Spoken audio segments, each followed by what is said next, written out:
from this area. So this song here comes from this land. And I wanted to share this song to show honor and respect to the ancestors and the spirits of this land and the people of this land here. And in this song, we sing with our hearts. And as we carry up our prayers, we lift them up to the sky, to the heavens above. They return full circle like that to represent that circle of life. And today here, we're all on that journey together in the circle of life. This is a beautiful day, beautiful blessing to each one of us that are here. And as we pray for all of our relatives out there in this world that are also praying together, that we can share in the strength of our prayers for world peace, love of all people in this world. We need that more than ever. That's the ayah.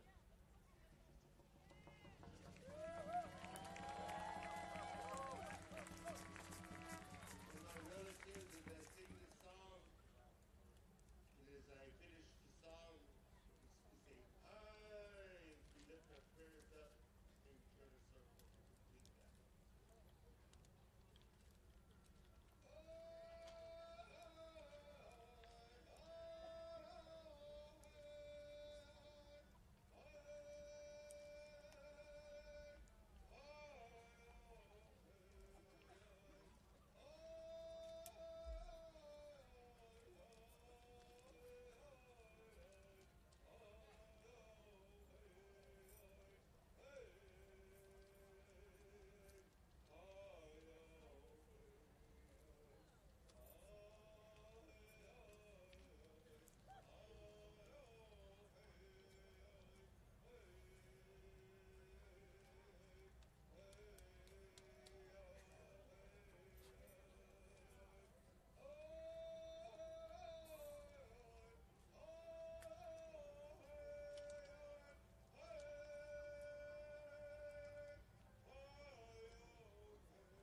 Bom dia, parentes. Primeiramente, eu estou me sentindo honrado de estar com vocês aqui. Good morning, relatives. I'm feeling honored to be here with all of you today. Parentes e não parentes que estão presentes. Pais, filhos, mães que estão presentes aqui Portugal, aqueles também lutaram para construir isso. For all the ones that are here and are not here, the relatives and all the people that were all of this time building this place. Nesse momento, a cada coração, a cada pessoa que está aqui, leva seu pensamento ao cosmos, que é o pensamento do Shibu. For each one of you that are here, please bring your minds to Yushibu, the greater, the cosmos. E assim como todos os abuelos e abuelos que estão aqui, deixo agradecimento do meu ancestralidade único e apresento o Brasil, sou brasileiro.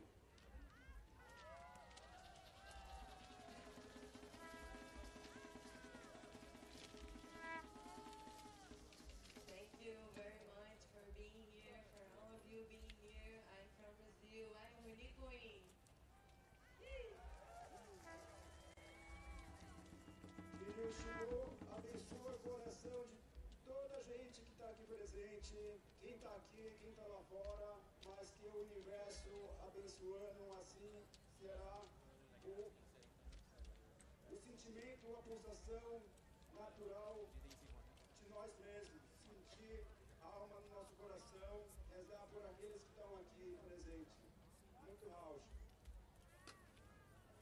So I'll ask for you many blessings from Yushibu so you can connect to the Creator and the cosmos. Very, very thank you. Haush, haush. Thank you so very much. Here we go. Turn it up. What an honor.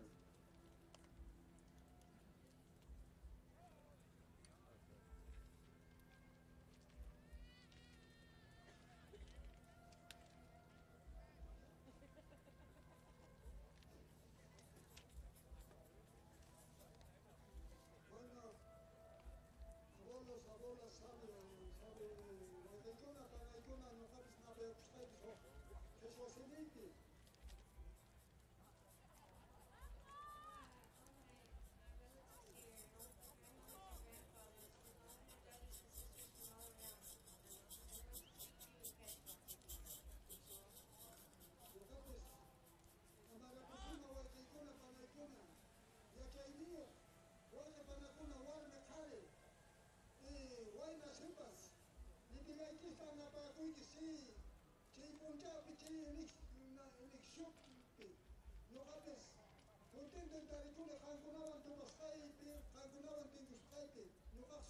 Juan Gabriel La Paz Aeronasco de Nación Queiros, pero Costco.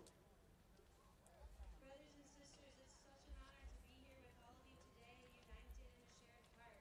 I invite all of us to bring in the wisdom of this day. My name is Juan Gabriel La Paz Unasco of the Quero Nation of Cusco, Peru.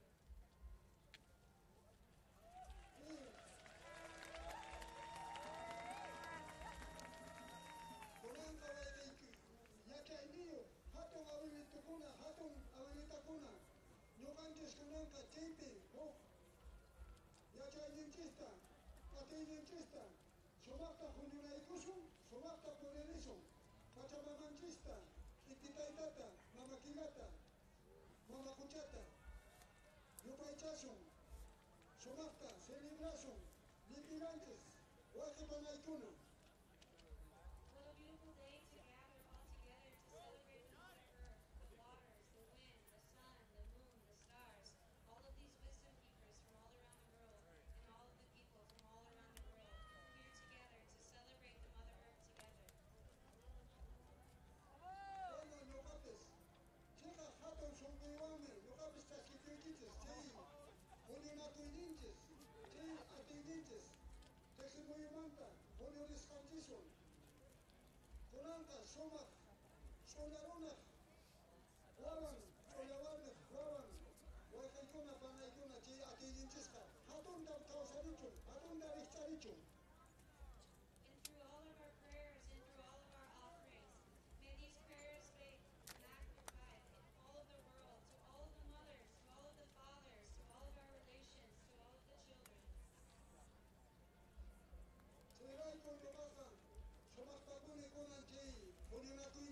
causa lichun. Poco, pesimanta, hatun mantukuchun, hatun causa ichachun, hatun icha ichachun, hatun purili ichachun. Teximoyope, umale autoridad kuna, yupacha wasun, chei, yachaidio, medicina, cura huayquiconata, medicina, cura mamakunata. To all of the medicine keepers here and all of the people here, may we be in shared heart and bring the wisdom into action.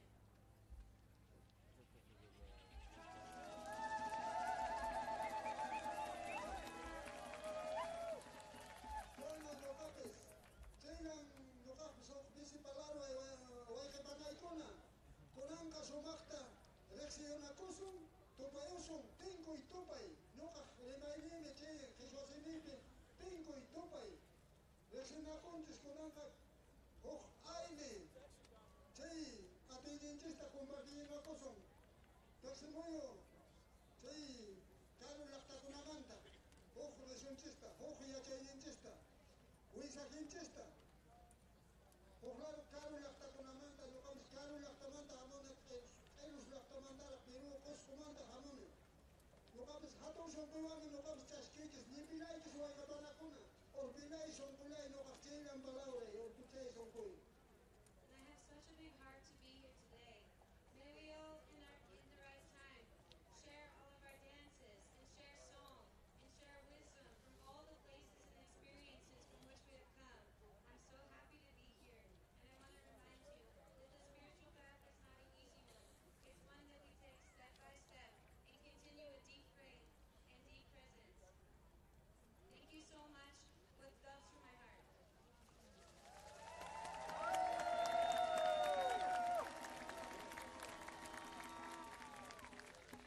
We want to give a big thanks to Roberto Ma and Adam and all of the coordinators and all of the elders who have come here and have prepared the land and prepared the ceremonies and put so much time and effort to bringing this together. Thank you so much.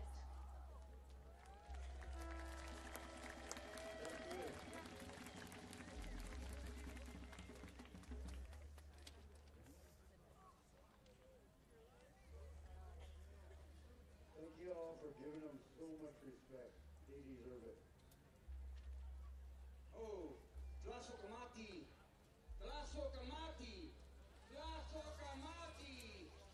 Gracias, gracias. Thank you, thank you, thank you. And happy birthday to Rector, my big brother. He's having a birthday. Happy birthday, what a day. I think we're all going to celebrate his birthday today. He's never going to forget this birthday, and neither will we. We just got a few more minutes. The moon has already begun kissing the sun. They've already begun their dance. So we only got a little bit of time. A little bit of time, but everybody spoke here before I came here. They all talked to you. They all told you from their heart what we think we should do. But you know yourself what you have to do. We have a little bit of time. A little bit of time. Let's put everything in its place. Let's put everything where it belongs. So when the sun and the moon come together and they talk about us, like I said before, the moon will hug the sun and will tell him, hold on, just a little bit more. They're getting ready. They're getting ready. They want to be ready for you. They want to be prepared for you. This will be a day when the sun looks down and sees dignified to return to us. We've been waiting for this day for hundreds of years, so the sun can see that we're all children of the sun, and we recognize that we're children of the earth. We're brothers and sisters. So on this beautiful day, we have that opportunity. And I thank all my brothers, my sisters, my elders, my grandfathers, my grandmothers here before me, from all cultures and traditions. Truly, truly, we've come to become one person in one moment, and this time. So I thank you. I want to send a special shout out to all my children. I love them all, my sons, my daughters. I got a special daughter here with me today, Quetzali Xochi Alciwa, precious woman, guardian and protector of the flowers. I have not seen her since I came up here, but I know she's here too. So Tlaso Kamati, I'm so proud and honored that she's here with me, transform my life. And I'm here to help all of you transform your life, because we're here to mend the hoop. And mending the hoop is everybody's business. But I want to make sure you understand. I want you to understand one thing. I'm not here to mend the hoop because I'm a hoop mender. I'm here to mend the hoop because I'm the broken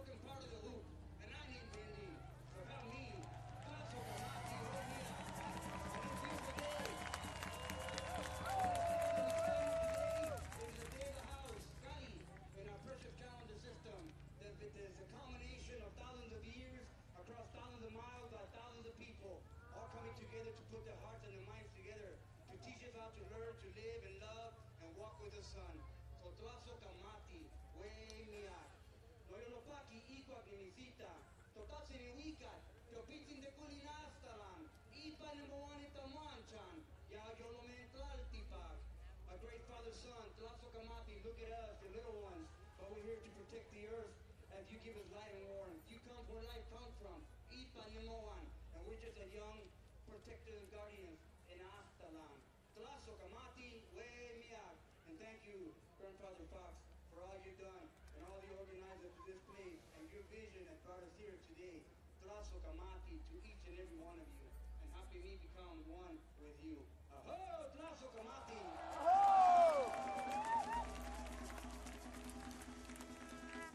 Thank you, thank you, thank you. What a beautiful, beautiful words, Jeffrey.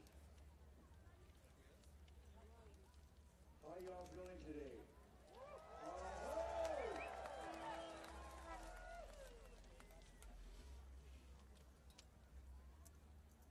Well, I want to show my shadow energy.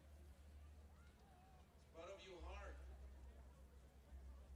I come from Teotihuacan, where the heart of the Toltecs teaching their kids from the learn of the elders, where the pyramid of the sun and the pyramid of the moon is teaching us all the time.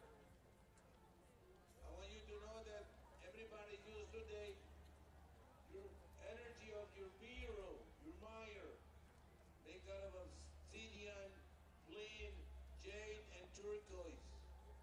In the middle of the flower mirror is the wisdom, is the power to be humble and to have the harmonic and unified all the brothers and sisters here. I want to say thank you to my brothers here that give you the energy through the dance, through the feathers. And I want to honor my ancestors. I want to honor all the families, elders and kids, because this is the way how they teaching us. We can be close and together like this moment, but freedom is the most beautiful medicine. My name is Tlahuizcalpantecutli, the spirit of the Indio gorilla. You have a new brother, like the sun and the moon is working on. Together, face to face, but freedom. In Mexico, you have a new family, and I'm going to tell my family that I have a big, big circle of family. Take care. Good luck. Thank you, brothers.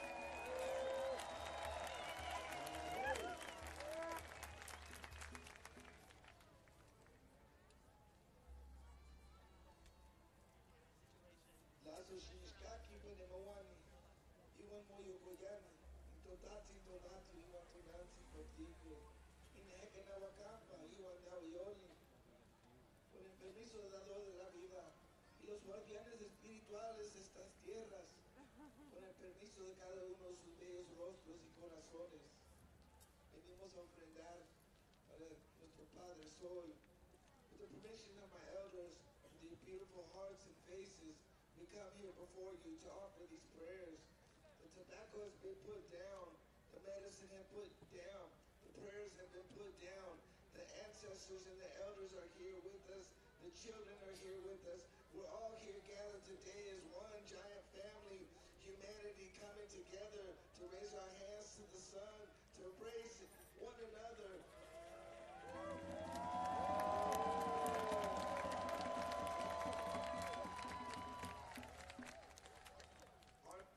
Our last leader, Tlatuani Cuauhtemoc, he said that our sun had gone. Our sun had gone and left us in darkness. Like one day he will return and we will stretch out and we will be lit again and we will come back to our old ways. And today is that day. And you are all proof, living proof of those prophecies.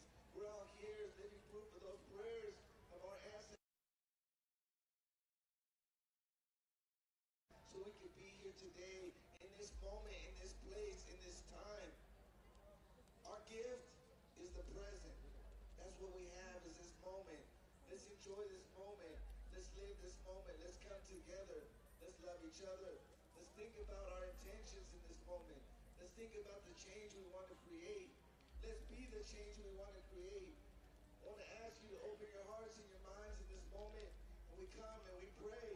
We ask, wait on you, our Father, Son, Donan sin Quatlique, Do, our Nan, Mother, precious, Donan sin, our precious Mother. We give thanks to her. And these little ones right here, our children, are a reminder of how we need to conduct ourselves on this earth like children, to behave, to have fun, to trust people, to get over things and not hold on to things that do not belong to us. So I just want to say about that much. I want to thank everybody here that offered a prayer, that offered tobacco, that offered medicine, that has some good intentions for this. I want to thank you all. On behalf of all the Mexica people, on behalf of all my native relatives,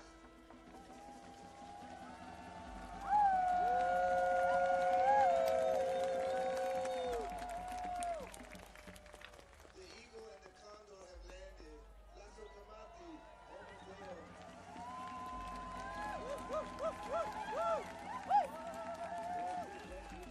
Thank you.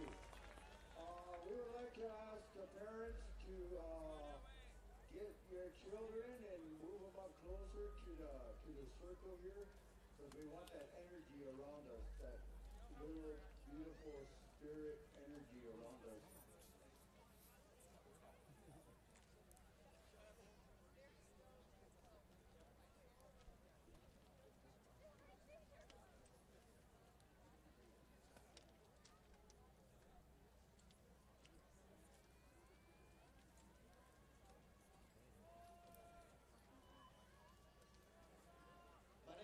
My name is Jeremiah Jalora, commonly known as Sean.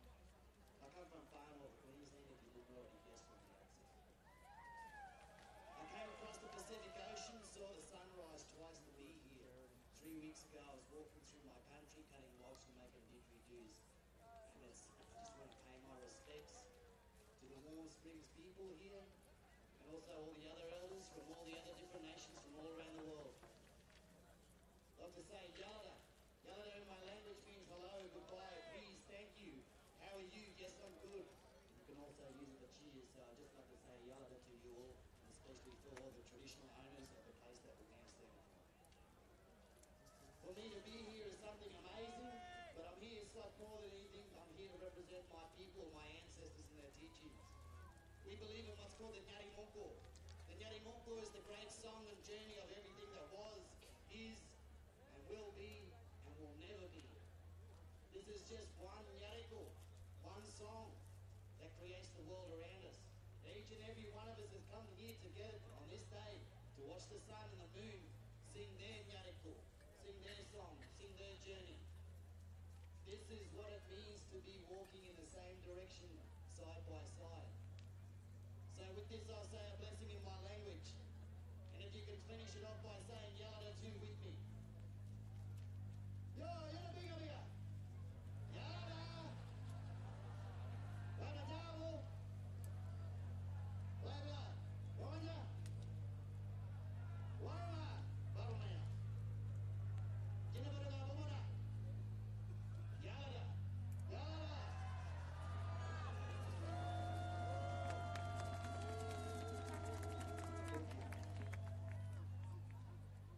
All right, we got another elder here. Let's come up.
attention here. Thank you. And he Lagitan and Ifugawan. I am Lagitan from Ifugao, Philippines. My children and I are grateful to be here. I'm going to pray to the sun and the moon, that's symbolized by the belt that I'm wearing, for protection, good health, and abundance. May they melt any cloud, any fear that hinders us to light, to shine, that light within us. Saki!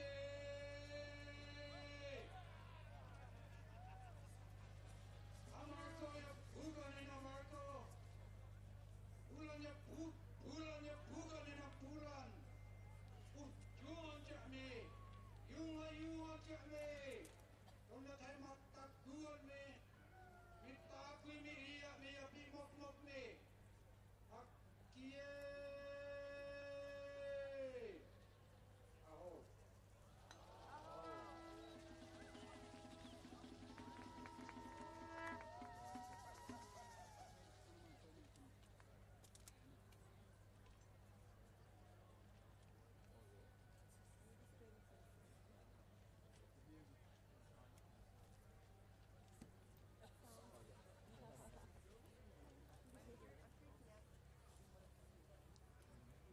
Thank you very much. I'm going to have my uncle come over here. We're going to use the leaf pipe. Something that was instilled is very sacred to my people. It helped us through a lot of difficulties with the government and a lot of other things too, but they've been here ever since before us. So I'm going to have my uncle come up here and use the pipe, and you guys can go ahead and just kind of relax. We like to have the elders here if you want to sit around. You know, what we're going to do is a little bit of time here. We're going to do some prayers here. Thank you. And we're going to do some singing here too. Oh, wait a, hold on. We got one elder here. We're so sorry. Give him your attention. I am so sorry.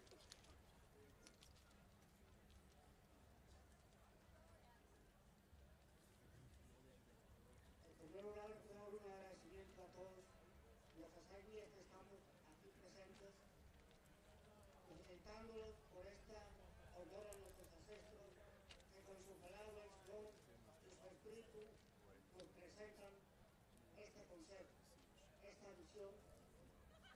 I want to show my deep gratitude for all the Adventists that are here representing each tribe so that our spirit can unite.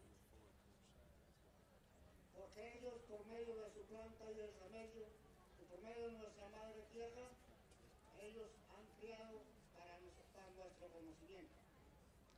Because through these elders safeguarding this plant medicine. Us for a special coverage of the Great American Eclipse, which is set to start at any moment across the Miami Valley. I'm Cheryl McHenry. I'm James Brown. About time that it's finally here. We've been talking about this. Seems like forever. I want to give you a live look right now. This is the eclipse. It started in the Pacific Northwest off the coast of Oregon shortly after noon. And again, this is continuing to move across the continental U.S. Of all the lower 48, some folks will see at least a partial eclipse. This is from Haley, Idaho this afternoon. Looks like nighttime, doesn't it? A total solar eclipse hasn't been seen to this scale across the U.S. for nearly a decade. And as you've been hearing, it's nicknamed the Great American Eclipse. We have Team 7 coverage. Meteorologist Kirsty Zontini is at the Boonshoff Museum of Discovery. And NewsCenter 7's Lauren Clark is in Centerville, where students are getting ready to watch the eclipse. I want to start with meteorologist McCall Vrydags with what kind of impact the weather could have this afternoon, McCall. Well, good afternoon, James and Cheryl. The eclipse is expected to start in just a few short minutes. In fact, just around around 1:02 this afternoon is when we'll start to see the moon passing in front of the face of the sun. It will reach its maximum of nearly 90% of the sun being eclipsed at 2:28:47 over the city of Dayton, and then we'll continue to watch the moon move away from the sun until we're back to full sunshine at 3:51:23. Now, as we look outside, we do have lots of cloud cover that has moved on in, but these are high, thin-veiled clouds, and we're also getting some areas that are breaking for some sunshine, which is perfect conditions to view the eclipse that's coming up in about like a minute here in the Miami Valley. 88 degrees currently. It feels like 91, so as you're outside enjoying the eclipse, make sure you drink plenty of fluids, as it is a hot one. Satellite radar shows those high clouds pushing in mainly into the northern Miami Valley. Just back to the west, though, you can see they're thinning out, and we'll have a bit of clearing. Still monitoring some thunderstorms that are in northern Illinois, and you can see some debris clouds pushing out ahead of this. The timing of those clouds moving in and the chances of a few isolated storms as we head through the next few hours is what we will be tracking in the storm center. Now, we do have a marginal risk for severe weather in the northern Miami Valley. Those are the areas that we could see the potential of a few thunderstorms. We'll take you through Futurecast. You can see through the 1 o'clock hour, dry weather across the region. We fast forward to 2:30. This is shortly after we reach that maximum. Futurecast continues to tell us we may see a few showers or an isolated storm across the northwest, and then increasing the chances at times as we get towards the end of the eclipse and through the evening drive. We will continue to watch the thunderstorm potential as we head throughout the next few hours, and we will continue to track those chances as well. You can continue to watch us streaming live here. We'll send it back over to Cheryl and James. All right, McCall and Kirsty Zontini is spending the day at the Boonshoft Museum of Discovery. Hey, Kirsty, live with what the museum is doing today. Kirsty, good afternoon to you. Good afternoon. That's right. Boonshoft Museum of Discovery here has a lot going on for the kids and their parents when it comes to the Great American Solar Eclipse. Now, we will witness a partial solar eclipse, and you can see here behind me, we've got kids that are sharing different tools, like different types of pinhole projectors right here. They're able to use these and share them throughout the day in case they don't have those certified solar eclipse glasses.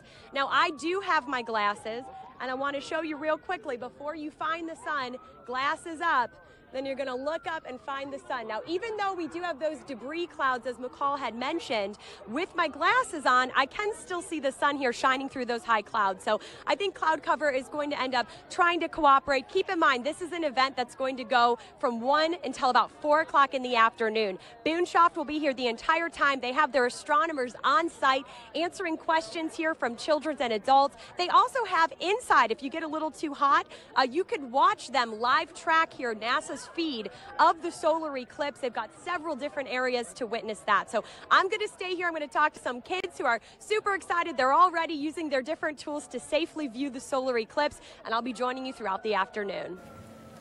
All right, and again, she's going to be busy out there. Good to see kids out and about today. Some kids are back in class. Others don't go to school until some issues tomorrow, maybe later in the week. But again, a great opportunity for folks to take advantage of a phenomenal event we haven't seen here in the U.S. in almost 40 years. This is another live look at Haley, Idaho. This is what they're seeing in the eclipse. Of course, it started in Oregon a short while ago, and now it's moving across the country, and that's why we're about going to see the beginning of the eclipse here in the next few minutes.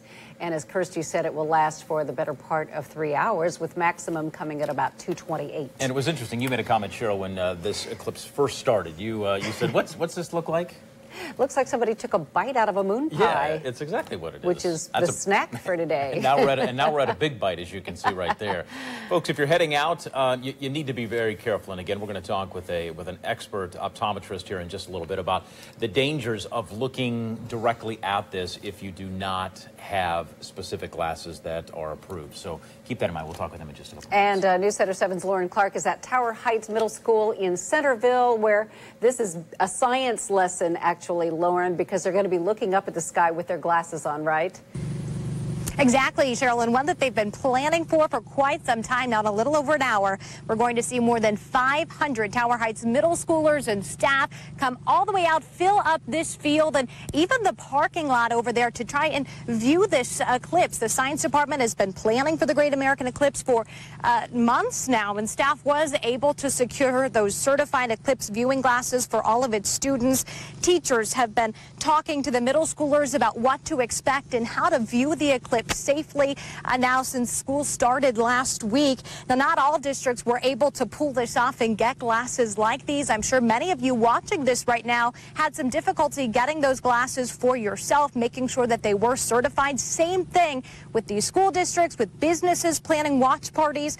In fact, several districts in our area have had to either cancel class or at least cancel these planned outdoor events because they weren't sure of the authenticity of these glasses. Xenia, Springboro, Dayton Christian all canceled school today, but luckily Tower Heights and many other schools here in the Centerville School District are able to use this as an educational experience. And I asked the principal here just how long they've been planning and what they've had to do to make this happen. Our PTO got involved along with parent volunteers, and we were able to try to get everything together with regards to making sure the safety glasses were the right kind of glasses and that all the students were ready to go with permission slips and everything from the parents as well.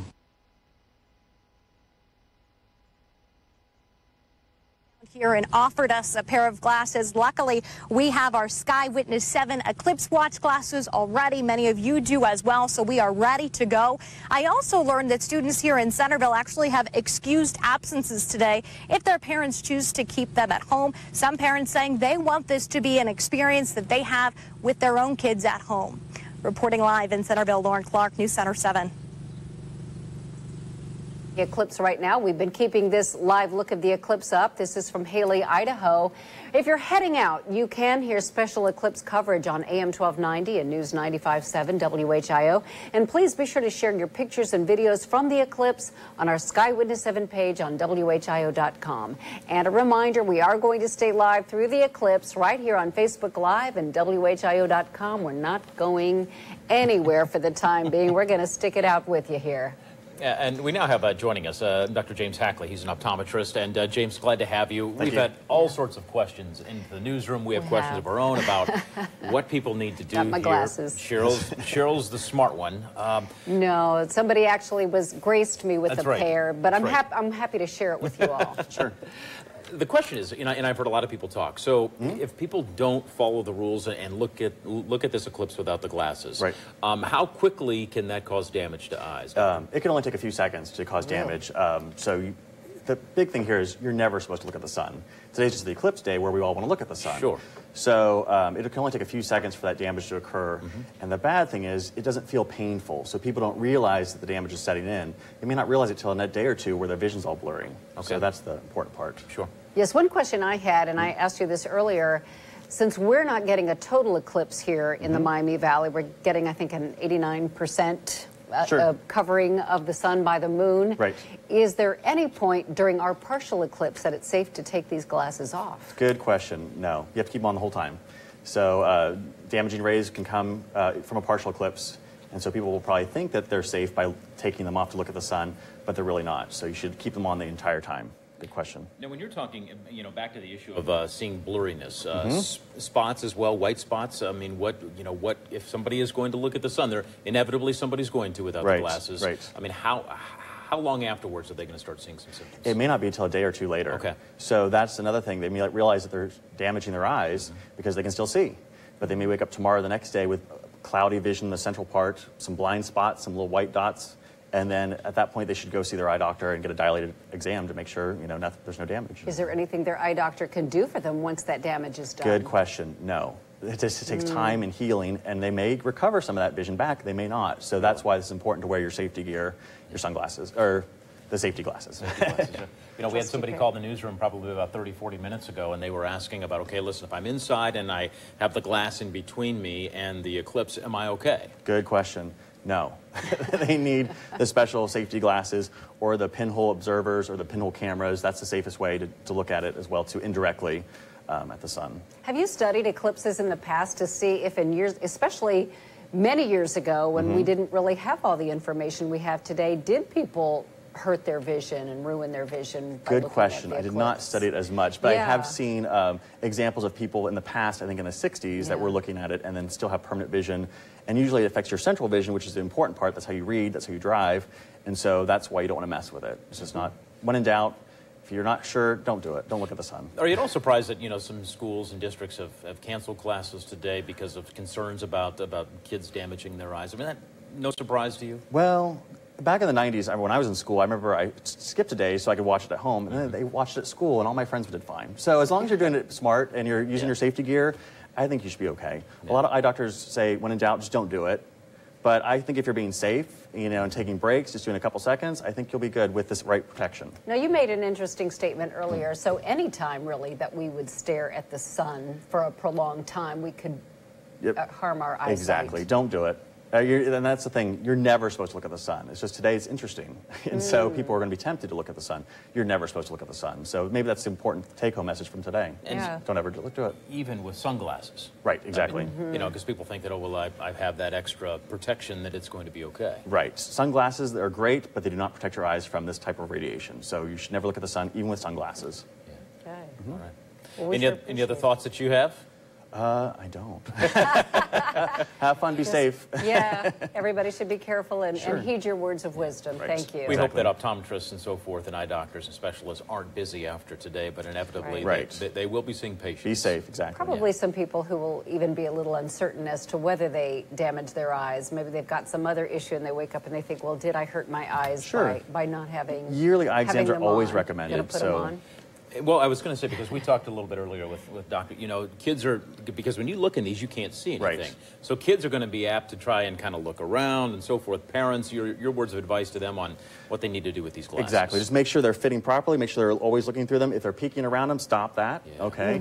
Make sure that they're looking through the darkest part, which, like you said, you really can't see a whole lot. But that's going to protect your eyes. And that means that these are legitimate. I mean, we've heard of so many cases of school districts, other people ordering these online, and then they're being recalled. So something, and I didn't even think about that until you said it. You know, kids, of course, I can't see anything. So what are they going to do? They're going to peek. Yeah. So and we have heard that there are some welding glasses that are okay.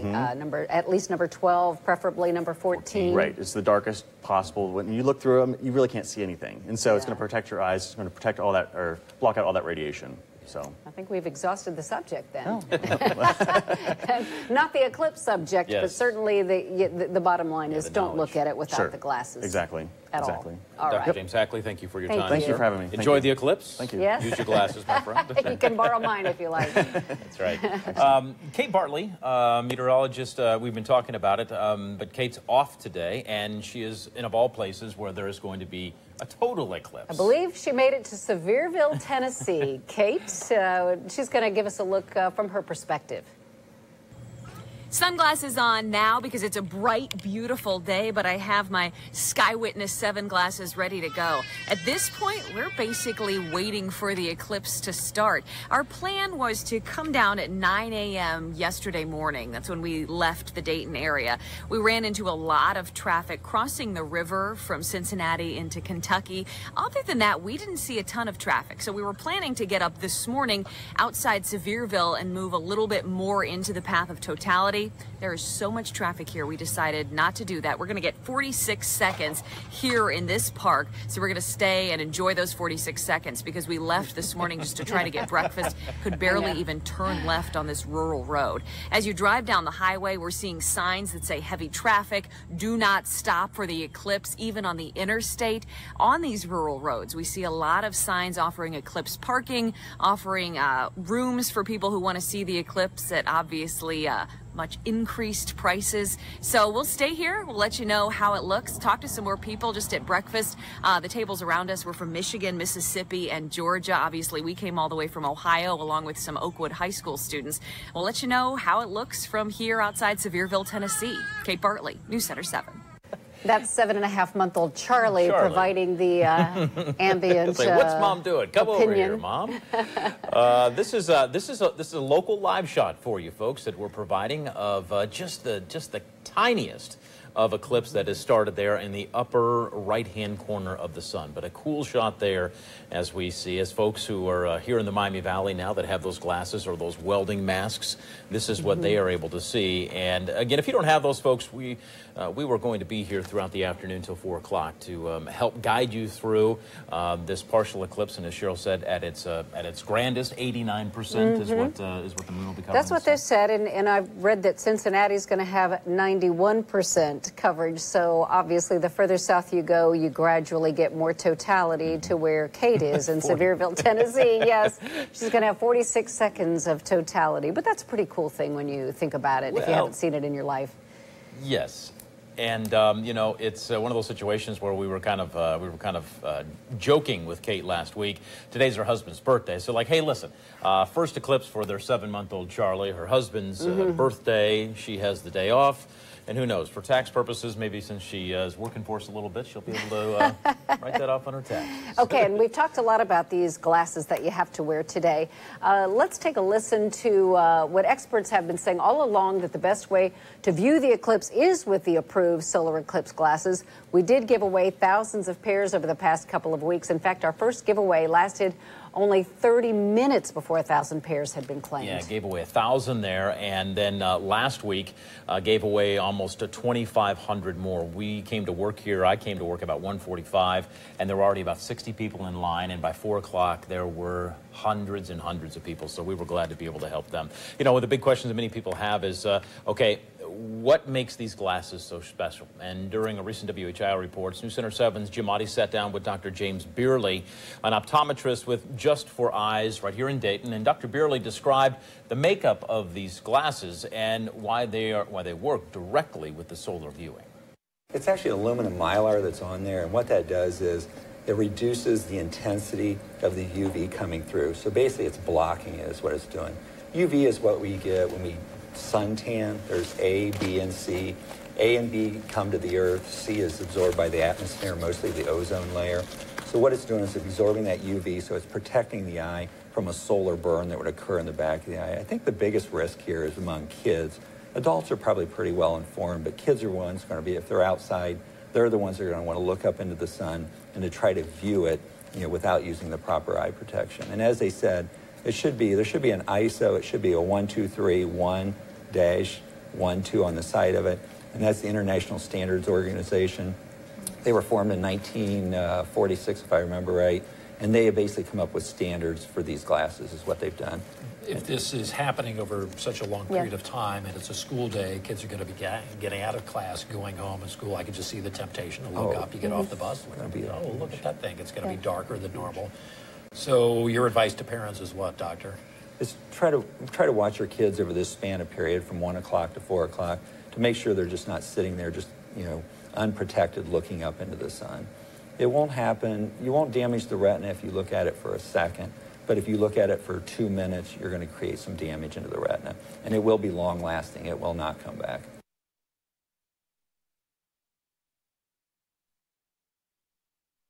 All right, and this is Big Summit Prairie, Oregon, where you can see the eclipse is almost complete. The moon has almost completely blacked out the sun. Isn't that exciting? Just a sliver of sun we can see. It is, and I can remember, I think the last eclipse that we had, when I was looking this morning, 38 years ago, the partial eclipse here in the United States, and I remember when that happened, I remembered how there was a strange shadow. It wasn't like a sunrise or a sunset shadow.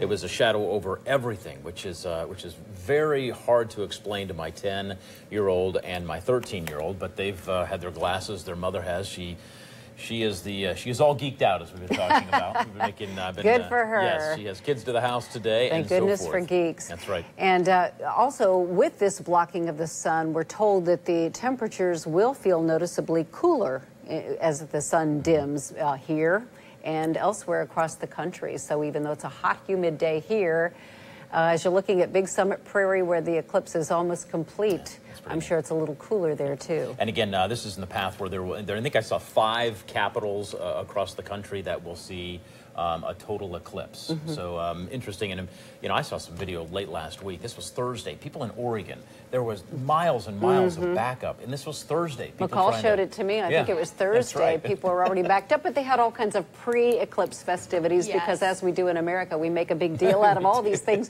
before they even happen. You know, people, there are festivals. They're very excited about this kind of thing, and it looks like we're just about to get to that totality. And what we'll probably see in just a few moments is what they call the diamond ring effect, where you're going to see a glimmer. Usually they'll change the filter, NASA will, and you're going to see this bright burst, and it may look like the diamond ring effect. I hope they don't make me look like a liar here. Supposed to be, is it what they call the diamond ring?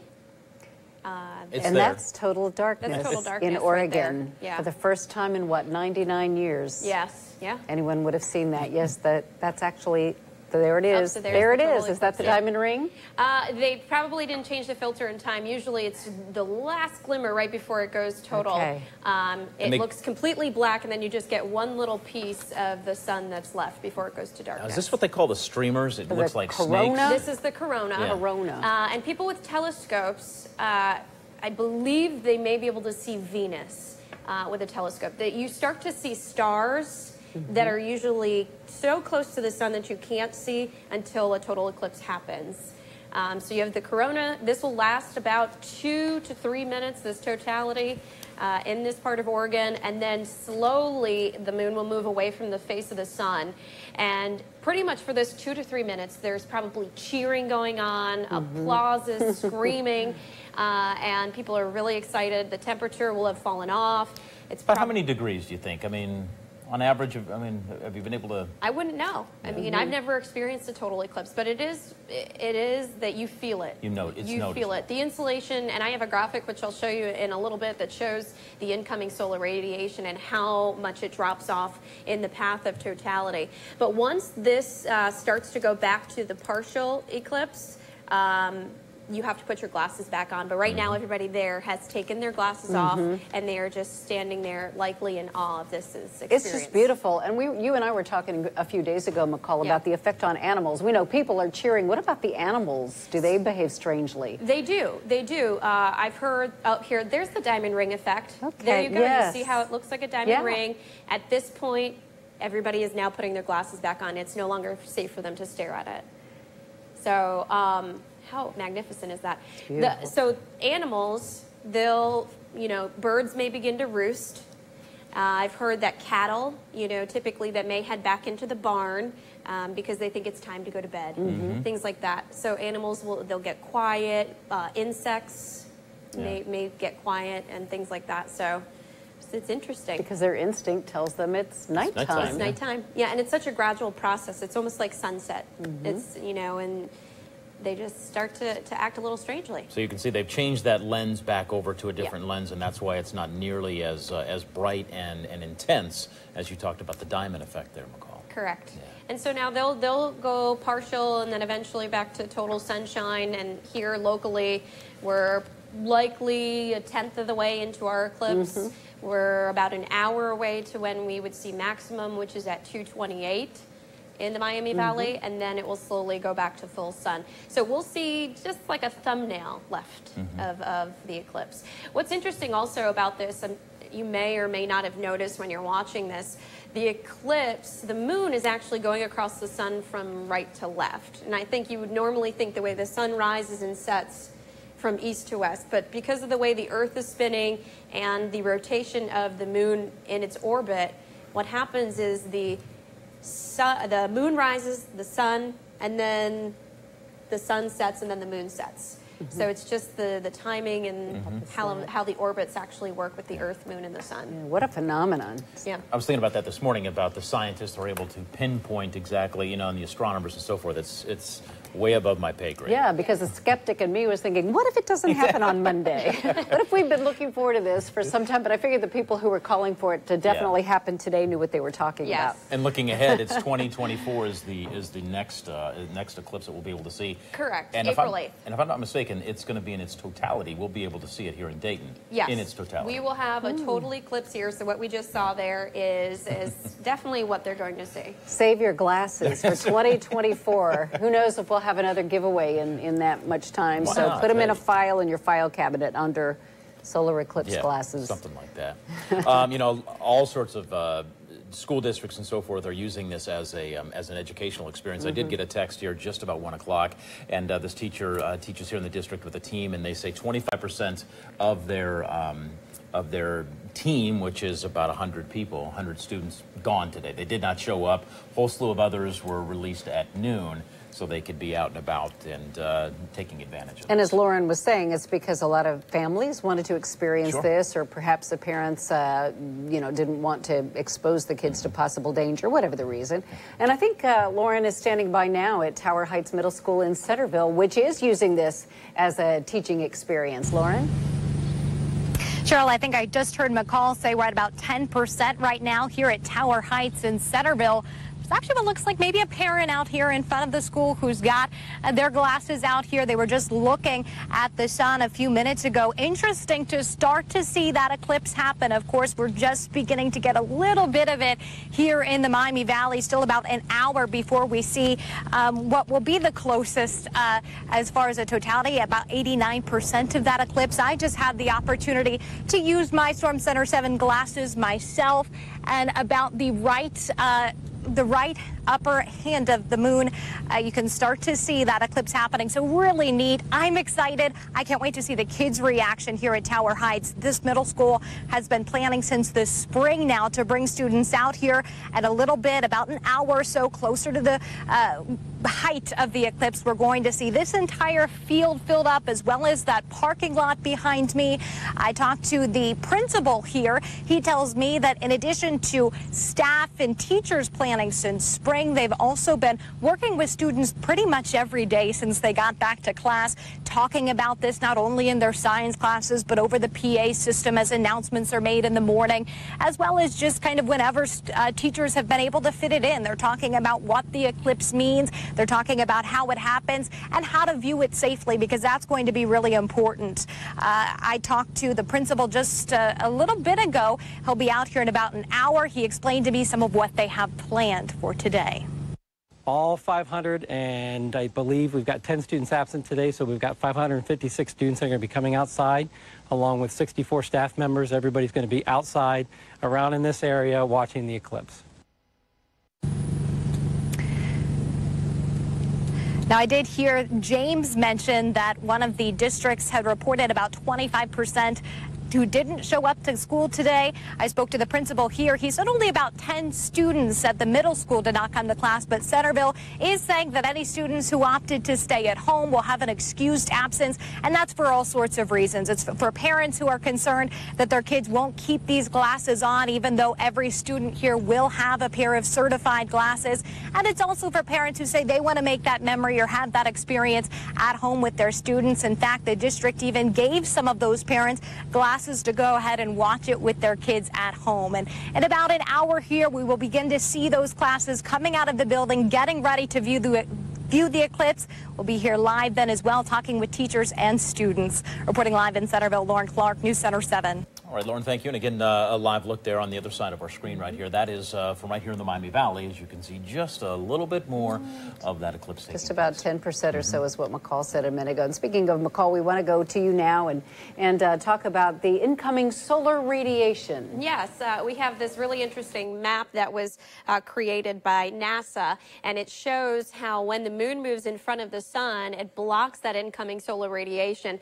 And when you're looking at the color table here, where you see the reds, that's where you still have the intense solar radiation.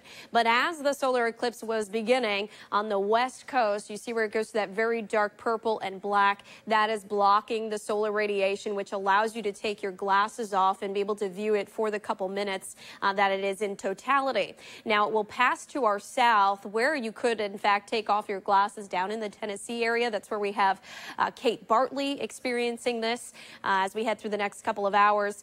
We still still have some of that incoming radiation in the Miami Valley, and we only go to about 90% eclipsed at 2:28 this afternoon. That's why you need to keep your eclipse glasses on the entire time. This will continue to push to the southeast, and the total eclipse is expected to end in the Carolinas, where my two cousins are right now visiting my grandmother. When we look at the solar eclipse and how it actually happens, we have the moon that is pushing in from the right-hand side, which you can't see in the live shot just behind me. It will push to the bottom part of the sun. You'll only see the top part of the sun gleaming through. We're at about 89 to 90% eclipsed at 2:28, and then the moon will continually push off to the left-hand side of the sun, eventually getting back to full sun around 3:51 this afternoon. So it is a very long time.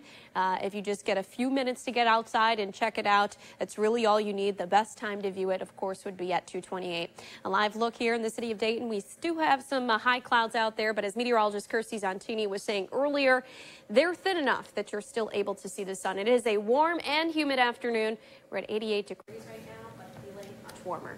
Yes, and it will be cooling off here in a little bit when our eclipse becomes more than just a tiny bit. Yes, and again, about 10, 11% right now right here in the Miami Valley. I want to head back out to the Boonshoft. Kirsty Zontini is out there chatting with Michael Sampson from the Boonshoft, walking us through the, I guess, the excitement and the preparation that Boonshoft has put into making sure this is a great event for all the visitors out there today. Kirsty? Hey, Kirsty. That's right. It really is a special event for all the visitors today, and I am here joined with Michael. Walk me through the day today, because there's a good crowd here already. There is a good crowd here. It's a festive atmosphere here today, you know.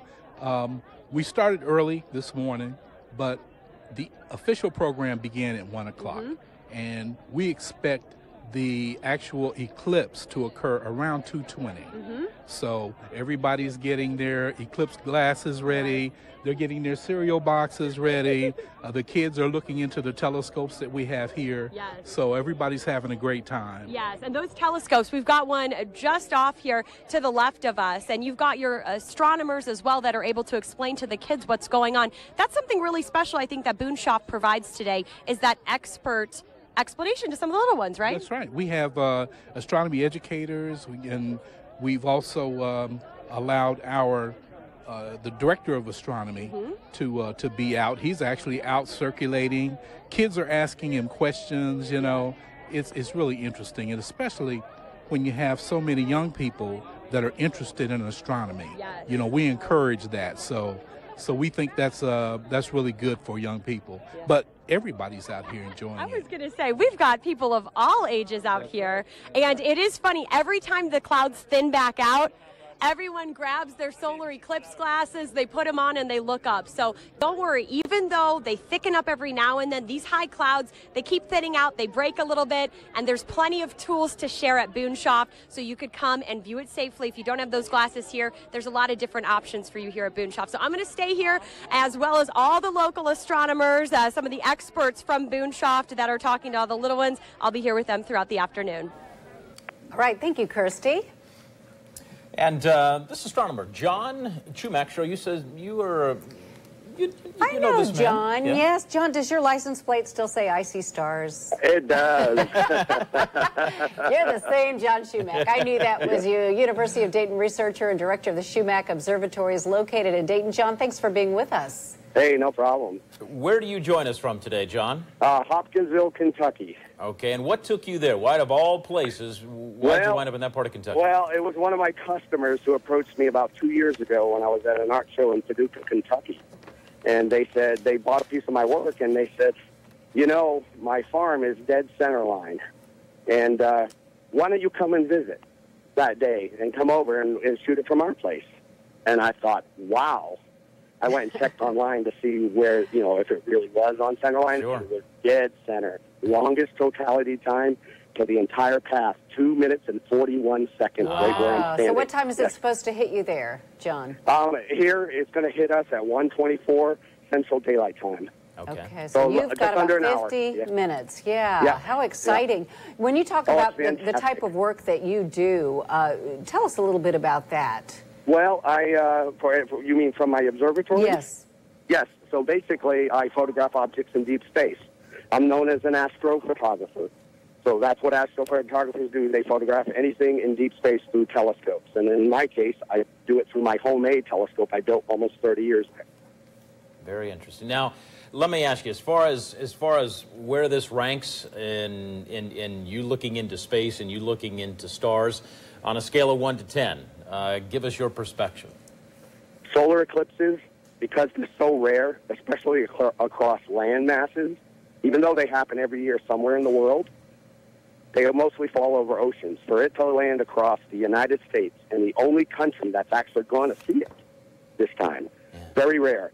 So that, on a scale of 10, for me, is a 15. Wow, how exciting. Now, we're looking at some video you've taken before, and we understand that you were in Aruba in 1998, and there was a total eclipse there then? Yes, there was, and it was February 28th of that year, 1998, and it was just phenomenal. And basically, what we ended up doing is we took a Carnival cruise. But me, my family, 11 of my friends, and we went down to Aruba, and it was just absolutely phenomenal. So the first time, though, Aruba had precipitation in 6 months was that morning. Oh, so it scared us all. Yeah, we started raining on us. We thought we were going to miss it. Well, but I did get some shots through the clouds, and then finally it cleared off right at totality, about 30 seconds before totality. Well, this business trip, a lot less expensive than the one to Aruba. Right. And Hopkinsville is lovely this time of year, I'm sure. Yeah, it is crystal clear here. It is so wonderful. We've been blessed to have this because, I mean, we were really worried. We were going to go all the way to Wyoming. Yeah. And the other I have a crew of 25 here from my club in Dayton, from the astronomy club, the Miami Valley Astronomical Society. They're here. Some of my friends from Canada came down. They're here. So, yeah, it's really phenomenal. And we were blessed with it for sure. That's wonderful. And does an experience like this, John, does it give you a chance to share what you do with even people who aren't scientifically inclined or aren't normally interested in phenomena such as what we're seeing today? Yeah, and just everyone we spoke with, even people that knew it was happening but weren't into astronomy, we started talking to them and they got really excited about it. And it's really, once you see one, you'll understand. Total solar eclipses are, out of all the things we can see in astronomy, that is like the number one thing you want to see. It's on everyone's bucket list to see, or at least most people that are into, science or astronomy. And it's very rare. So for us to have one cut across the United States, it's just wonderful. As you said, it's a 15 on your scale of 1 to 10. Off the Yes, charts. right. You were saying earlier a little bit, John, that you have a telescope that you built 30-some years ago, and again, that's still very active. That's what you have down there in Kentucky this afternoon. Yeah. Well, actually, I have a small portable one. The one I built 30 years ago, it's out at John Bryan State Park. Okay. It's permanently mounted. It's so large that you can't travel with it. So, I see. But I still shoot with it, but mostly deep space. Is anybody using it today? No. It's can't be used. Not today. I'm here with all my astronomy club Nobody's members allowed here. in. Don't touch that man's telescope when he's not around. Now, we do put on stargazers out at John Bryan State Park throughout the year, usually from about March to about November. So you can go to the Miami Valley Astronomical Society's website, which is mvas.org. Look at the calendar and come on out and look through that telescope sometime. Sure. Give us that again. It's MVAS. Okay. Miami Valley Astronomical Society, MVAS.org. Gotta look you up. Okay.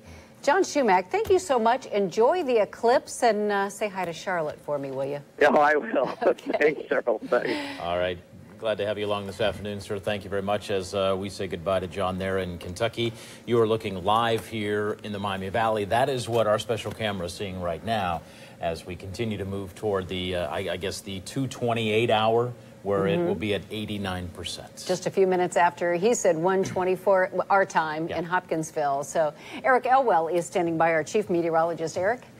Well, we're really keeping a close eye on this as we watch the satellite as well. We're looking for cloud cover, and we do have some clouds across the Miami Valley. And I want to show you this and what we're watching because I think we got some good news here showing up on the satellite. And, of course, we're able to get the eclipse. A lot of these clouds that are coming through, they're high, they're thin enough that we're allowing at least some sunshine to peek through these. But you can see where the high clouds are. But then we get a bit more of a break off to the west of us. And south of I-70 right now, some particularly good viewing. Again, obviously with the eclipse glasses. Now, some of the things people were asking, well, since we've got some of these high, thin clouds are kind of filtering the sun anyway, do I still need the glasses? Absolutely, yes. You do need the special glasses to look at it, even though the clouds are helping to filter the sun just a little bit. But again, as I mentioned, these are thin enough. But as we look off to the west, and we expect that the total part of the eclipse going to happen about 50 minutes or so, this expected to arrive just in time for the totality. There are scattered clouds, but much more wide open space as far as less high clouds around. So I do anticipate we're going to have some pretty good viewing. There may be a couple of minutes where we have some cloud cover moving by. One of the things we are watching are some showers beginning to develop near Salina up through around Van Wert. We'll have to see if this forms into a line of some scattered showers and thunderstorms here over the next hour or so. But I think there's going to be enough of a gap between any showers or thunder showers that develop that we should get a break, and enough of a break to allow for some of the viewing of the eclipse. But here we go. You can see live now as the eclipse about 25%. As we look out here across the Miami Valley, of course, the peak of the eclipse is approaching Wyoming right now. Into Colorado as the eclipse moves at about 2,000 miles per hour. That's how fast the shadow, the total shadow, is moving. Of course, it'll miss us just to the south, but you're going to start to notice over the next few minutes some pretty big changes as we start to get a little bit darker. Now, it will not get totally dark. It will be still quite light outside, but you'll definitely want to look at the shadows across the area. Notice as the trees cast shadows, you may see some funky looking shadows as the moon itself can be cast into the shadow on the ground, even through the trees. So it'll be an interesting look as we approach that totality here. But right now the weather is cooperating. There are some high clouds moving by, particularly across the northern Miami Valley. Those high clouds should thin out over the next 10 to 20 minutes by about 2 o'clock. And remember, the peak occurring right around 2:30. So we may just time this out right. After that, as we start to get closer toward the end of the eclipse, we may get more cloud cover in here. But hopefully everyone will have a great chance to see it as we head toward that point. But we'll keep a close eye on the satellite and the radar. But otherwise, a spectacular show. Guys, I've been holding on to my eclipse glasses as well, trying to get outside in between our live cut-ins to check it out. But definitely a spectacular sight and something we've been looking forward to for many months. You can see a little bit of cloud cover going across the... Yeah, and if you look closely at our live shot here, you'll see some of those clouds, but they are thin enough that you can still see the eclipse. In fact, the cloud cover... Kind of an eerie look. Yeah, kind of an eerie look, and actually the high thin cloud's probably a little bit better for your eyes, even with the eclipse glasses on.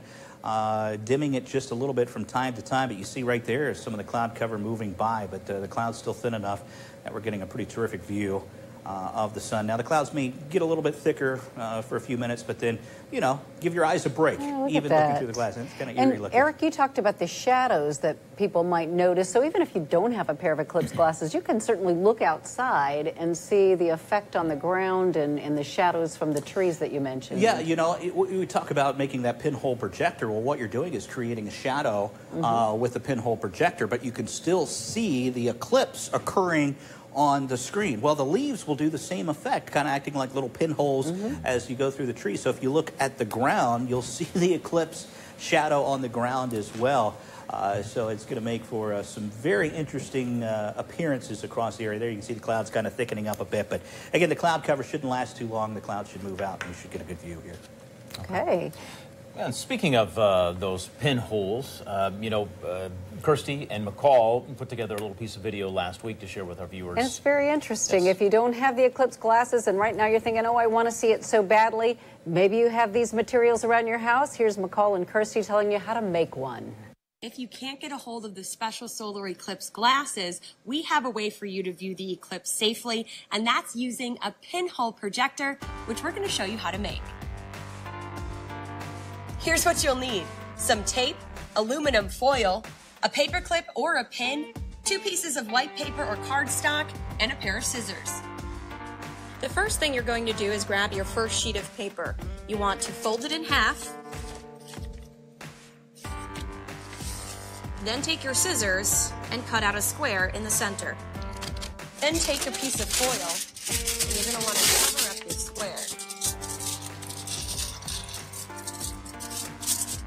tape down the edges so it won't move.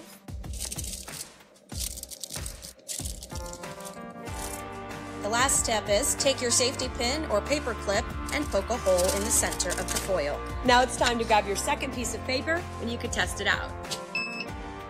On the day of the eclipse, you want to go outside, put your second piece of paper on the grass, then with the sun to your back, hold up the paper with foil. Have the foil facing up, and you should be able to capture the eclipse and watch it on the piece of paper that's on the grass.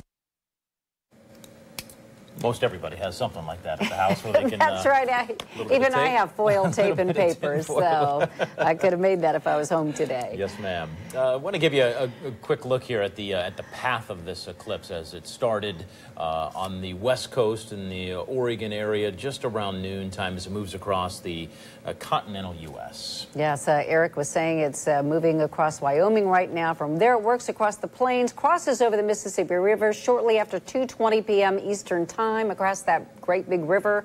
The total solar eclipse ends in South Carolina just before 3 p.m. And again, it'll all be done here in the Miami Valley about 3:50. Yeah. As it moves through at 89% is the maximum percentage of eclipse that we're going to have. And that's supposed to happen for us about 2:28 p.m. we're told. So now we are just 42 minutes away from the height of our eclipse. And again, another perspective here is Cheryl was talking about moving across the plains and so forth. A live picture there to the right of Blackwell, Missouri, as folks there get a beautiful view of this eclipse on this Monday afternoon, the 21st of August. So fascinating when you think of all the people across the country. One thing McCall said earlier to me that she was super excited about this eclipse. She says it makes you feel like you're part of something bigger.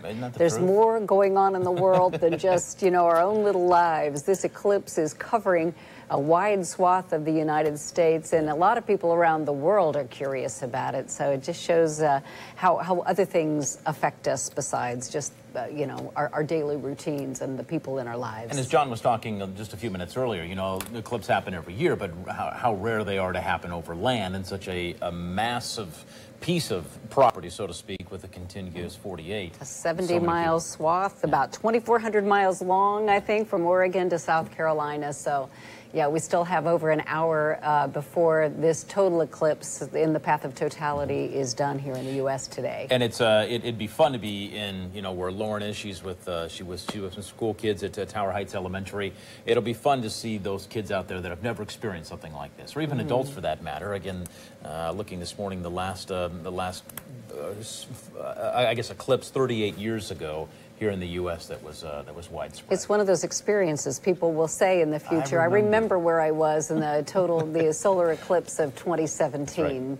Right. So it's a banner day for a lot of people. Something to write in the diary tonight if you keep one. And people get to experience this. People get to look at this, and it kind of takes you away from all the other issues that we're facing and dealing with. And it's something that will put smiles on lots of people's faces. Makes you feel very small. Isn't that the truth? Puts it in perspective. And as we've been mentioning, looking directly at the sun during the eclipse, we want to remind you again, it's not safe here in the Miami Valley, even during the maximum eclipse for us, because we'll still have just a small percentage of the sun not covered. So at no point here in the Miami Valley will it be safe to take off those glasses. And it's, it's so easy to do. And we've talked about this for weeks. Our meteorologists have talked about this for weeks. We've talked with experts. One in point is James Beerley, an optometrist here, and he works for Just for Eyes, talking about what to look out for. And again, as we talked with an optometrist earlier, people might look at the sun this afternoon and not realize that they've damaged their eyes for a day or two. Dr. Beerley, just talk for a minute about what you've been telling your patients and really the public here is, please do not look up at this as it's happening. Is it the same amount of danger throughout the entire spectrum as it's happening over the 2-3 hours, or does that change? Yes, it is the same amount of danger throughout the spectrum. The problem is the UV light that's being emitted. You're losing the light spectrum is what you're losing, but UV is still being emitted. So looking into the sun can cause a soul burn on the retina, consequently causing a loss in vision. You need to use proper filters for this. Mylar aluminum is what's commonly used. You can also use chromium or silver is what you can use on it. And a welder's lens works too, a number 14 welder's lens. That's good to know. If you have any welder's glasses hanging around the house, at least number 12. He said number 14. That's probably best. We did a story last week on a company here in town that sells welding supplies, and they had sold hundreds and hundreds of those goggles to people who were wanting to take advantage of this. Looking at Blackwell, Missouri again, where it looks like nighttime. How many times have you looked out your window at night or gone outside and looked up and seen a sight like this? This is actually how the eclipse looks right now in the middle of the country in Missouri. You know, that's what our eyes and our minds would associate with as something we would see with the moon at night. 9, 10, 11 o'clock at night, that's what we would expect, as opposed to 1:50 in the afternoon Eastern time. Again, they're a couple hours, 1 hour behind us there in Blackwell, Missouri on Central Time. And it's coming this way, and the sun here is continuing to gradually be covered up by the moon. We're expecting the peak in just under 40 minutes now. So if you're going to be out looking up, make sure you have your glasses on. And of course, the total eclipse, or the total partial eclipse that we're going to experience, will go for about 2 more hours. So anytime in the next 2 hours that you can get outside with your safety glasses to take a look, that would be ideal. It'd be interesting if our control room, can you folks switch from this source to what the eclipse looks like at this point right here in the Miami Valley? That'll give you a better perspective as to what we're talking about. Again, looking there in Blackwell. Okay, apparently okay. Oh, okay. We're told clouds are blocking our local view right now. So if you're outside, then you know that if you're following along or listening on radio. But we will show it to you just as soon as we can, as the clouds clear off a bit, and we can take a look. Hopefully that will happen soon, at least in time for us to show you the peak eclipse here.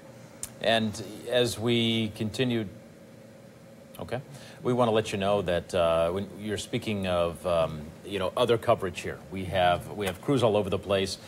We have Lauren Clark at an elementary school in Centerville. And, you know, we talked a little bit earlier, there were some schools that decided to cancel classes today. Northridge School was supposed to have started today, but they decided to delay until tomorrow. You know, there were some concerns, obviously, and I know Beaver Creek schools, I think they purchased upwards of 8,000 pair of they were ready, and there are other schools, too, and then there are some that just said we either don't have the glasses for the kids, or we just think that it's best if we don't have school today. Catholic Central in Springfield was another one that canceled classes for today. But here's some of the places you can hear eclipse coverage. AM 1290 and News 95.7 WHIO. And you can share your pictures and videos from the eclipse on our SkyWitness7 page on WHIO.com. And we want to remind you, we are going to stay live through the eclipse right here on Facebook Live and WHIO.com. And on television, we will be cutting in a couple of times to CBS when we get closer to total darkness in some areas of the country. You know, we've been talking about this eclipse for weeks, and it was interesting. My in-laws live out in Colorado, and they really hadn't paid that much attention to it. I didn't talk with them on the phone, but I thought to myself, what have they been doing? Have they been underneath a rock, not paying attention? On the other side of the coin, all these people have heard about it, and I didn't realize I had so many people who knew my phone number trying to ask, oh yeah, do you have any more of those eclipse glasses? So you and I talked about that last week. I've heard from people I haven't heard from in years. Hey, do you guys have any of those eclipse glasses? And you are again. And I said, yeah. And we've had to be stingy with them because we ended up giving out over 3,000 pairs, but they just kept coming and coming. The people did, to get the eclipse glasses. So for those of you who missed out, we're very sorry, but we hope you found some on your own, or some welder's glasses, or made other arrangements to make your own pinhole projector. Talking about those clouds over the eclipse, Eric? Yeah, you know, the clouds are giving us a little bit of an issue right now, but we are hopeful that these clouds are going to thin out. And, you know, I was just watching the latest satellite imagery that we have coming in, and you can see that we do have some cloud cover that's moving through. This is our GO-16 satellite, which is a super high resolution satellite that we launched into space last year that NOAA did. And you can see that there are some cloud cover. We're able to see enhanced high clouds. I'll kind of walk over here to the wall and show you what we're watching. But these are kind of high, thin clouds. They've gotten a little bit thick on us here through the downtown, but you look just to our west, the clouds thinning out a bit. There are some cumulus clouds building, trying to build a couple of showers, which are approaching the Sydney area, may come into northern Miami County, but the clouds thinning out as you get back in toward Preble County, back north of Richmond, around Randolph County. So I anticipate the high clouds that we have now will thin, and we're going to look for a pretty good shot of the eclipse coming up here in just a little bit. Just going to be have to be patient as some of these clouds work their way in and out. Again, the maximum eclipse still about half hour, 35 minutes away till we start to get in on that. So you're not missing a whole lot at the moment. And not everyone's seeing the cloud cover. There are some breaks in the clouds. We're looking at a lot of our cameras across the Miami Valley, and we do see some thinning of the cloud cover in some spots. In fact, just looking at our camera here over the station in downtown, we've seen the sun kind of make a reappearance. And you can see as the clouds thin there, that is a live view from here in the Miami Valley as the sun appears. And you can see the sun just about half covered as some of the clouds move in and out. But we should get some thinning of the cloud cover over the next few minutes. And then we will, as we start to approach the end of the eclipse around 3:30 to 4 o'clock, we're going to have to start worrying about some showers and thunderstorms pushing into the Miami Valley at that point. But we still should get a pretty good view here over the next few minutes as the clouds thin out. But we're going to have to deal with this probably for another half hour, the clouds moving in and out, guys. As long as the clouds have like 32 minutes to get out of the way. We'll see if we can push them along, you know, to get out. Yeah, it does that's look like an order of clouds. Yeah. I'm pretty optimistic. I think most of us getting a pretty good view here as we approach maximum eclipse. We sure hope so. Yeah. Thanks, Eric. Hey, looking at some of our Facebook comments, Kettering is cloudy, West Liberty, clouds here as well. So, yeah, we're on the clock here to get these clouds out of the way before 2:28. I like the woman who asked James last week. Now, if there are clouds on Monday, do we get our money back for the free glasses? And so what I said to the woman in the line here that was outside, I said, "Ma'am, you realize?" Because I thought, hope she doesn't think she has to pay for these. I said, "You realize they're free?" And she goes, "Yeah, I know," as straight-faced as she could. I'm like, oh boy, I'm glad my name's not Eric Elwell, because he's the one that handed them all out. If it gets cloudy, I'm going to go hide for a couple of days. Yeah, but don't blame the messenger, right? Isn't that the truth? Yeah, and you know, it's interesting when you're looking at different sources here, and everybody's looking to the sky. I see a reporter here. I don't know where he's from another part of the country, but he's got his head up toward the clouds, trying to see what he's doing. It's funny because when you put those glasses on, and you're not looking at the sun, everything's, I mean, you really just cannot see anything. It's one of those things where, where'd your eyes go? Where did everybody go? Yeah. It's so dark out. Alex, you say we're about 2 minutes away from our live television cut-in. Is that what you just said? Okay. I want to let you folks know who are watching us here on Facebook Live. We are going to do a live cut-in on Channel 7, so we will say goodbye for a few moments as we kind of regroup here and get our graphics ready for our live cut-in for our television viewers who have been watching some extended coverage too with CBS. But we're taking a live look right now.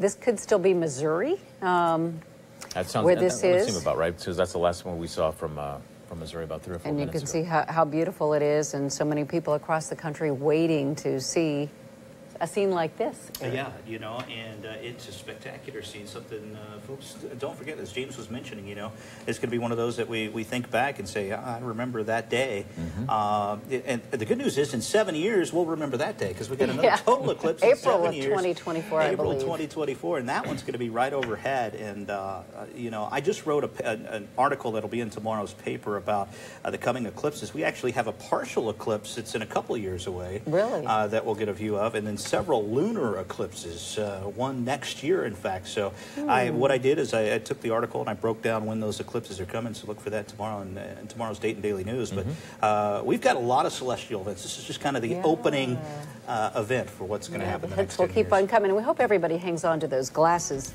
for those upcoming eclipses, because I don't know that we'll be handing them out every time. That's very Folks, true. so we're going to be back here in just a few moments. Stand by.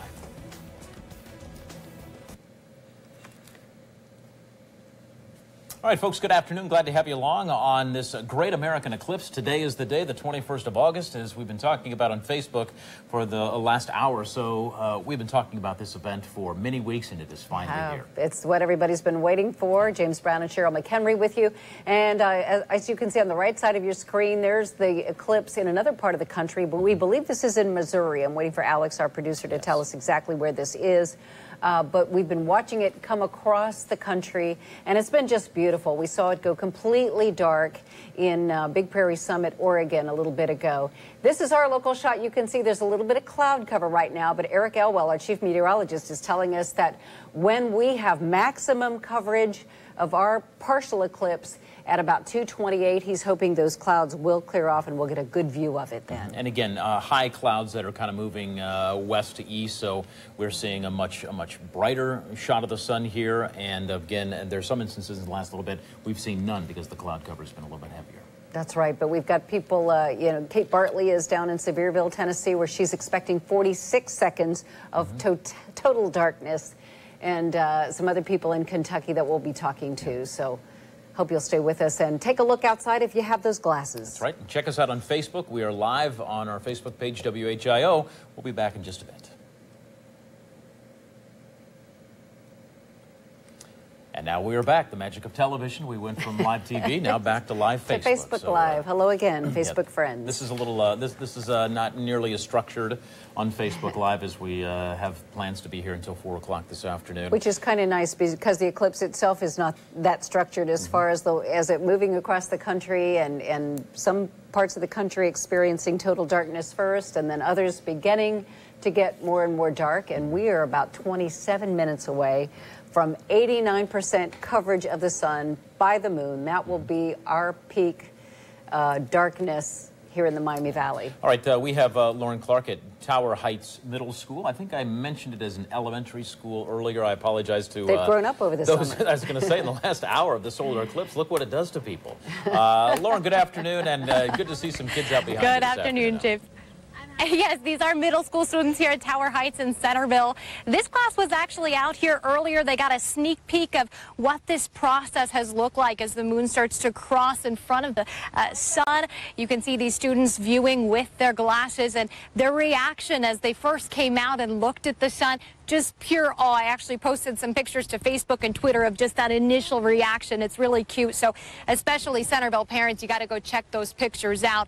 Now, the science teacher here just asked a moment ago, what are you guys hearing? What are you noticing? And a lot of students responded, it's darker and it's a little bit more quiet and more eerie, because one thing that we've talked about, I know Eric Elwell actually did a special story on it, was how animals react to this kind of thing. You start to hear less of the insect noises, less of the bird noises, because these animals actually are thinking that it's nighttime. So really interesting to see how Tower Heights, how Centerville is using this as an educational experience. And I talk with the principal here about how long this has been going on as far as planning for an event like this. He tells me this is something that's happened since the spring, and now there's a lot of excitement built up for today.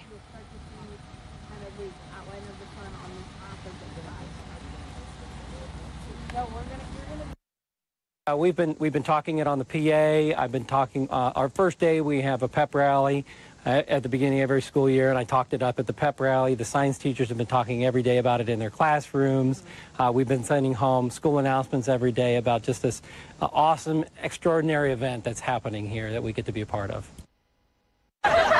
Now back out here live, we just heard this class say they took their last look, they're going back inside, but in a matter of minutes, the entire student body, more than 500 students and 60+ staff will be out here on this lawn. Not only that, but we're starting to actually see neighbors come out and set up lawn chairs to view as well. So we'll be back with you live in a few minutes as we start to get closer to the height of this eclipse, and we really see the entire student body come out here and take this opportunity to learn from it. Reporting live in Centerville, Lauren Clark, NewsCenter 7. Thanks, Lauren. Don't you love to see those kids all looking up in the same Smiling, direction? laughing. And It's funny, we were talking about animals and so forth. We were just a little bit earlier. Brian on our Facebook page says no birds flying in Brookville.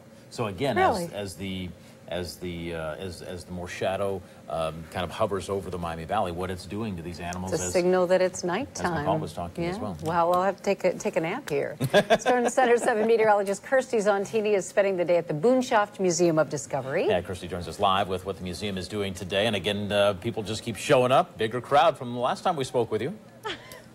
I mean, the crowd is multiplying, but it makes sense because we are getting closer and closer to our maximum eclipse here in the Miami Valley, and they've got a lot of different tools. Yes, they've got different solar eclipse glasses they're passing out so that families can share these and safely watch, but there's also telescopes that their astronomers are using to show the solar eclipse, and I have the director of astronomy here with me. This is Jason Heaton. Jason, tell me a little bit about how special it is that we've got these different tools that family can share. While there are a number of different ways to safely view this, and we pulled out all the stops to try and make as many of them as possible. Serial box pinhole projectors and this telescope with it's called a sun funnel. Okay, explain that to me a little. Well, instead of looking through the telescope, the image is projecting onto a piece of